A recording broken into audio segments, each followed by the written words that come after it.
มันถ่ายรูปอันนี้แม่นรูปร่วมญาติแม่ใหญ่หนูคล้ายแก้วขวัญแก่น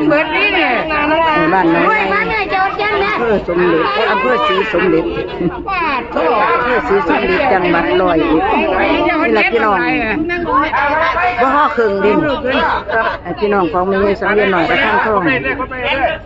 พุ่มกำเนิดอยู่เมื่อร้อยเอ็ดนี่คือบ้านเกิดของโทพง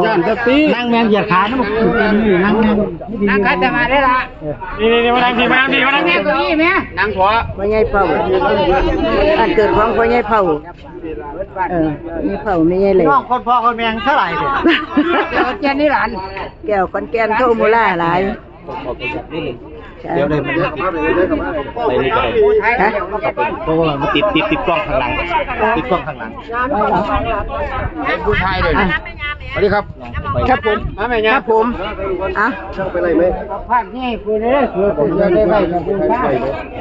ญามายืนนี่ก่อนบางนายพันนี่นะแม่นายพันเฟรมก่อนได้นาครับพนัง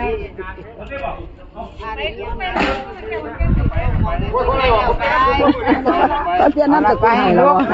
อันนี้รวมนึงเป็นไงหลายเป็นออกหลายลูกหลานตระกูลใหญ่ทหารเป็นกองร้อยกองพันพี่น้องที่มาซอยวงดุริย่างจะมาทั้งหมอทั้งผู้ทั้งตำรวจทั้งทหารมีหลาย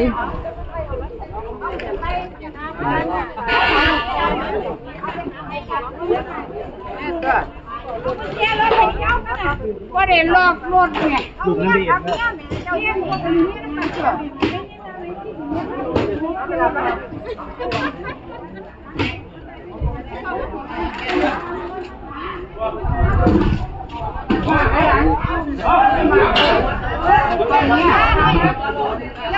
แบตเตอรี่ก็มี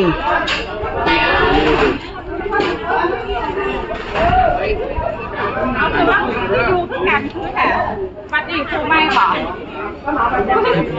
แพงไอ้ซื้อบอกไอ้ซื้อมันเอาโยกกันไอ้ซื้อเลยเอาใครลูกผมนะดูว่าเป็นนี่ไปขอ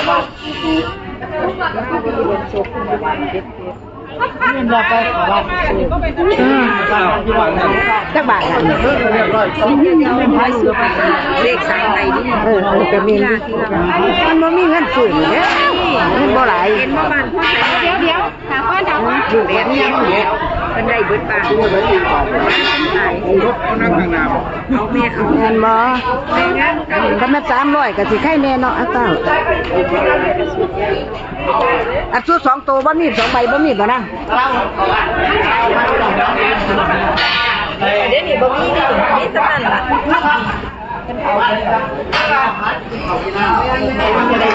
ดี๋ยวค่อยเก็บเอาเลยวันแล้วเนาะยากกว่าวันกับเขาตัวเนาะเขาถือถ้าหมอแค้นเขากับหมอแค้นไปใส่หมอเอาดิเอาแค้นที่ไหนนี่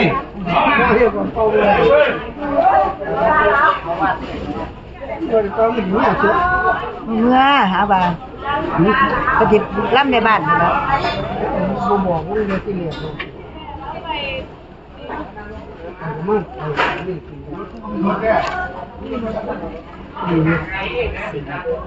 สีเด้อเด้อ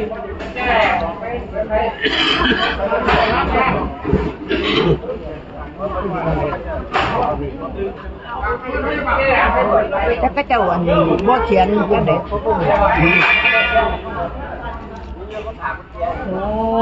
จงมือเนี่ยมันมาเด้อค่ะไปจงเมียดิเนี่ยน้ำมันเมียน้ำมันอ้วนเมื่อได้เมื่อดอกอ้วนมาเลยค่ะ ตัวงานไหนเนี่ยว่าได้ค่ารถอยู่เนาะไปเขาไปในบ้านแหมอยู่นี่บ่นะหาว่า